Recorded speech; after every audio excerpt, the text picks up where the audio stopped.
What's up, everyone? Welcome into Stadium Drive Week 4. I'm Will Ford here on the Storied Rivals Podcast Network. Thanks so much for joining us. And thanks for joining us last week in Week 3. We were at Morgan for Morgan and Philo, where Philo won 34-13 and improved to 3-0. Morgan dropped to 2-1 in MVL, in the MVL. So it was a great matchup, and thanks so much for joining us there last week. This week, we're going to be in the Licking County League with the Granville Blue Aces hosting the Heath Bulldogs.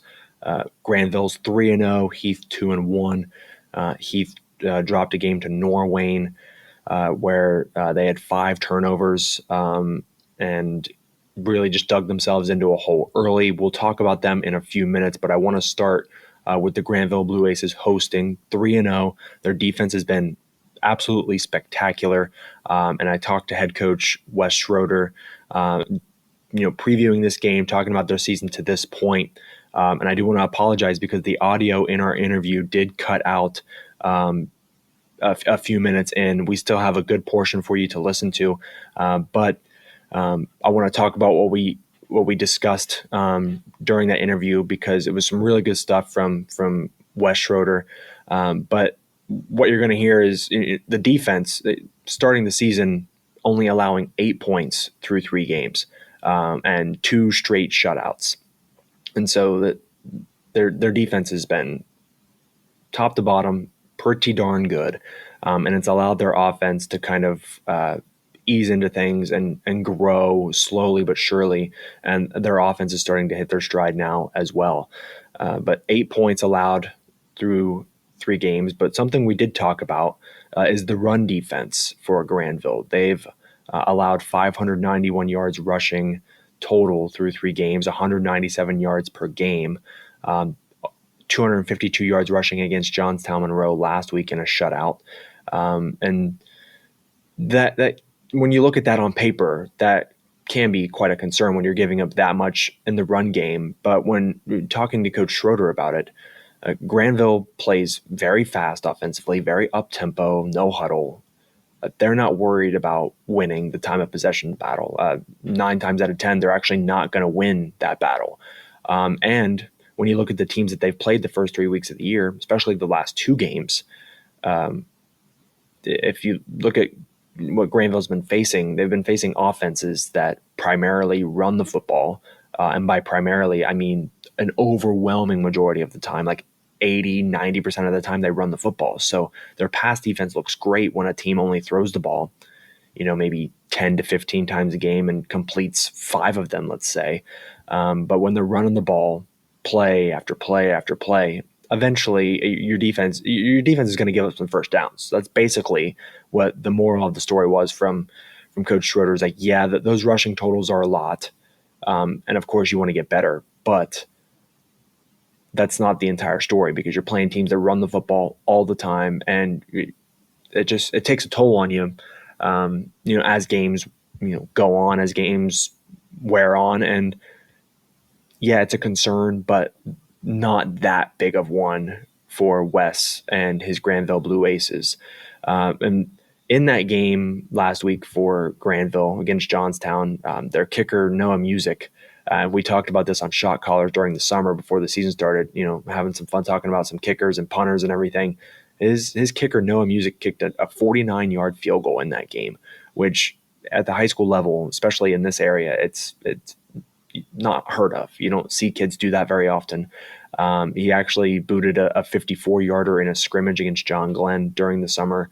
So this kid has got a heck of a leg, and he said he's got another kicker behind Bodie Shopes who's got an even bigger leg, and they use him for kickoff specialists. So it's quite a weapon to have. Like, if your offense need some points late in the game or late at the end of the first half or something, you don't necessarily need to get to the red zone to have a chip shot field goal or a heave at the end zone. You can boot a 54-yarder and get 3 points going into halftime, or you would hate to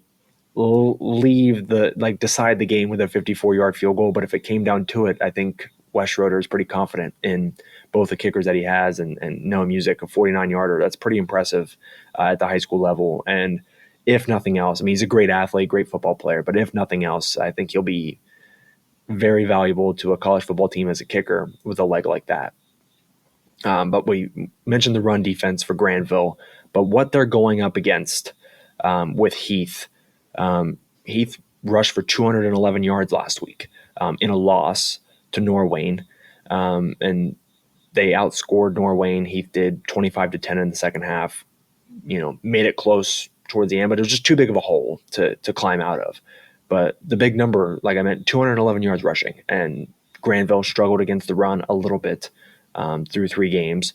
And so it's going to be really interesting to see how Granville approaches this Heath offense, because Brayden Bayles and Connor Corbett, quarterback, running back, combined for 10 touchdowns through 3 games. Last week, Bayles ran for 117 yards, had a touchdown, and Corbett had almost 100 yards, 95, and a touchdown. So it's going to be really interesting to see how they match up. Obviously, you're not going to be able to take anything away from Heath, but how can you minimize it? How can you make life a little bit more difficult for Bayles? Connor Corbett is probably going to get his. He's going to be able to run the football effectively, but can you make life uncomfortable for Bayles where he is not? He doesn't have a ton of time in the pocket, and also doesn't have as much time to try to extend plays with his legs. So that's going to be really interesting to see that matchup. But I do think the offense for Granville is starting to hit its stride. They've pitched 2 shutouts in a row, but it's been mostly based on the defense. When you look at the offense, it has been a little hit or miss, a little inconsistent, but they've been fortunate enough to be in a position where they can have some growing pains offensively. But Beckett Long last week, he only completed 50% of his throws, so you would like that to be a bit higher, 10 of 20, but 113 yards passing, 101 rush yards, and he had 3 passing touchdowns and a 31-0 win against Johnstown Monroe. But Wes talked about it, and you're not going to be able to hear it in this interview, unfortunately, because the audio cut out, but they've missed their star receiver, Dante Varrasso, quite a few times through 3 games. He had 2 touchdowns last week, but he only caught the ball, I think, 3 or 4 times, 40 yards receiving, 2 touchdowns, a big red zone target, but he is just such a gifted athlete, the best receiver in the Licking County League by far. He's got all the measurables. Great kid, works hard, and they need to be able to find him more consistently in the pass game if Granville is not only going to win the Licking County League, but make some noise in the playoffs. So it's going to be interesting to see how Heath's defense lines up against Dante, lines up against Beckett, because Beckett and Brayden Bayles are both dual threat quarterbacks. They can run it, they can throw it. And maybe Brayden Bayles, Beckett Long, this is his first year as a starter. Needs to become a little bit more efficient as the season goes on, and I think he has. He's improved, and I'm excited to see what this game looks like on Friday night. We'll be there at Granville live for Stadium Drive pregame show. But let's hop into these interviews now. We'll start with head coach Wes Schroeder of the Granville Blue Aces. Only about 2 to 2.5 minutes. We did talk for about 5 or 6 though, but everything that I've just talked about for the first 6 or 7 minutes of this show, we talked about with me and Wes talked about. So here is head coach Wes Schroeder, and then following Granville, we will talk with Tim Ward with the Heath Bulldogs and how they're preparing for the 3-0 Blue Aces as they start LCL play.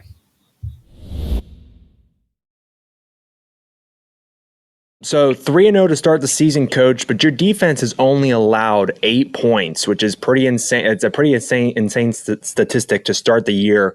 What's the secret to how well your defense has performed so far this year?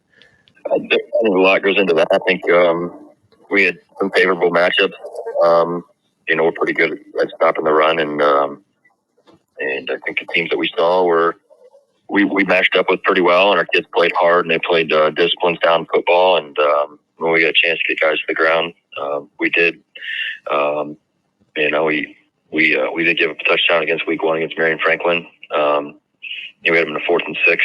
We had them bottled up and kind of let them get out. But other than that, we played pretty well. We still got a lot of room to grow, but I think the kids are playing really fast, and that's what we want to see.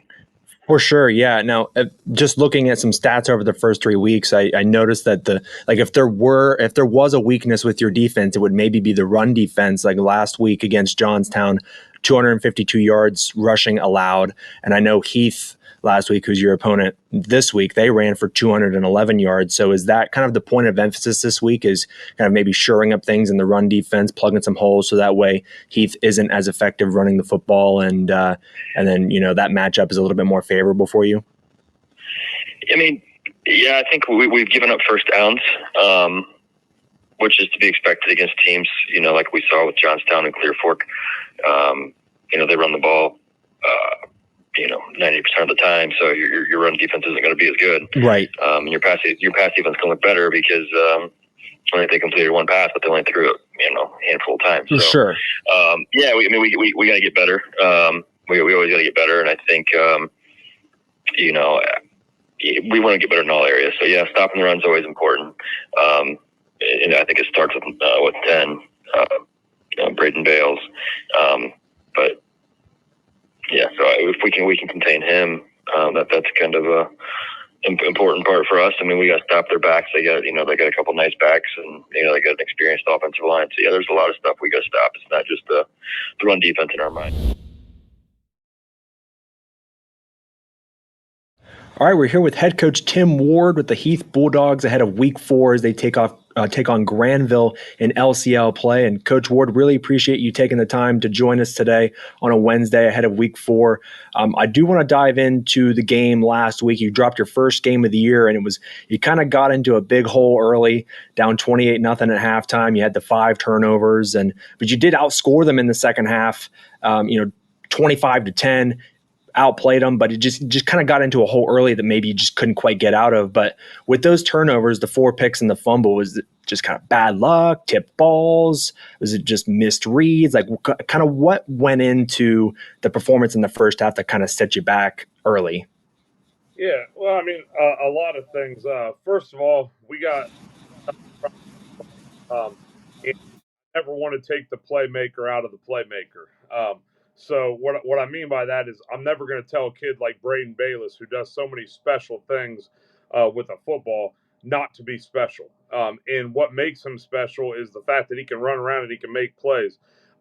So, yeah, we had a couple turnovers early. He threw a couple interceptions, maybe 3 or 4 bad snaps in his career. It just so happened that one of them was Friday night. But even with that, I mean, we dig a hole, but we still got to be able to capitalize. We still got to be able to stop them when we turn the ball over. We still got to be able to put the ball in the end zone when we're driving.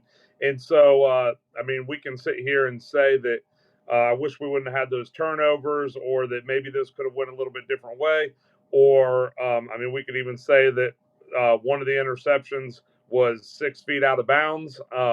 Whatever we want to say. But bottom line is we got to be able to put the ball in the end zone and stop them from scoring. We had to dig our way out of it.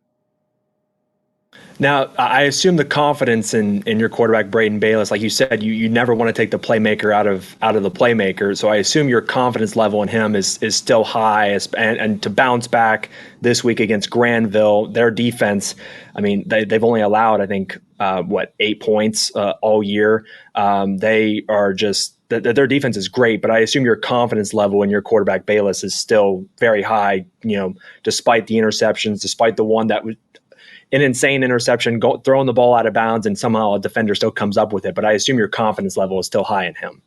Yeah, if anything, I'd say actually my confidence level is higher in him because what I saw was not necessarily just the interceptions, but the way he bounced back from those, the way that when push came to shove and when it came down to the final moments of the game, he was putting the team on his back, and he was continuing to push as hard as he possibly could, along with our offensive line and our running backs, our receivers, our defense coming up big. I mean, yeah, he wants that. He wants that pressure on him. He wants the spotlight on him, and he's willing to accept that.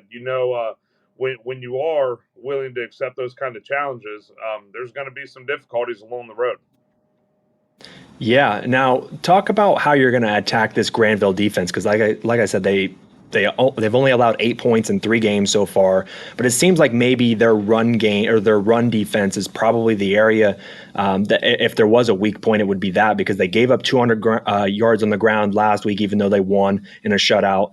You had 200 yards rushing yourself in the game against Norwayne, and Bayles and your running back Connor Corbett have 10 touchdowns combined through 3 games. Is running the football, you think, going to be more of an emphasis going into the game? I mean, obviously it depends on game flow and everything like that, but like, what are you game planning in practice to try to get ready for that Granville defense and how you're going to attack it?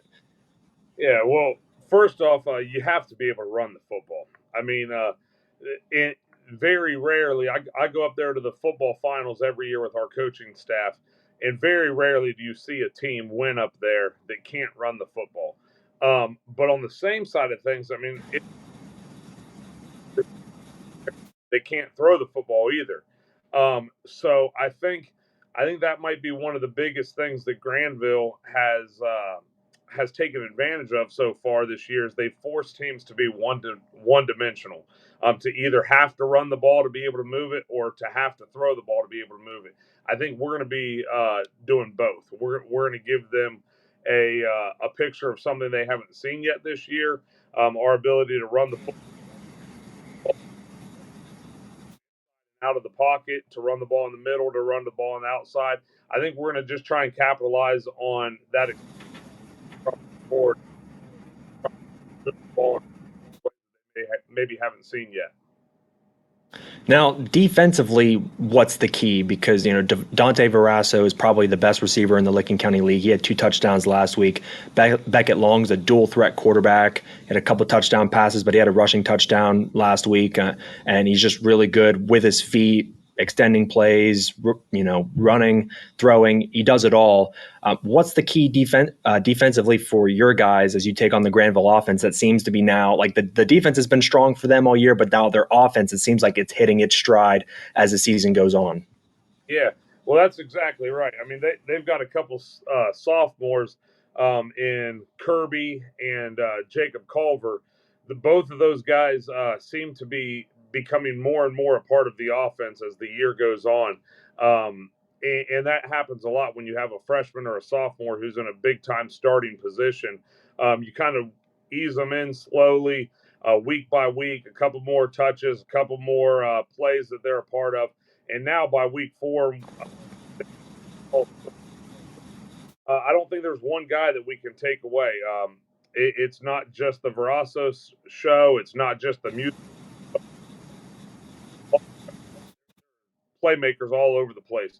So I think what's going to be extremely important for us to be able to stop them is to play sound defense, to make sure that we have 11 guys, each of them doing their own job, but then trusting others to do their job as well, and just kind of playing complementary football there defensively, getting after the quarterback, making him get the ball out of his hands, because obviously, like you said, he is a kid who can do some things with the football, both running and throwing. But I think what he does best is he just facilitates their offense, and he's extremely efficient with what he does. So we're going to try and create a system that will cause him to be a little bit less efficient in what he does. We know we'll probably give up some yards at some point, but it's about how often that we can manage to get them behind the sticks and take advantage of putting them in situations they don't want to be in. Well, Coach, I really appreciate the time, chopping it up about week 4, getting ready for Granville, and, talking for 6 or 7 minutes. But best of luck this week, and get back in the win column, man. Absolutely. Dog.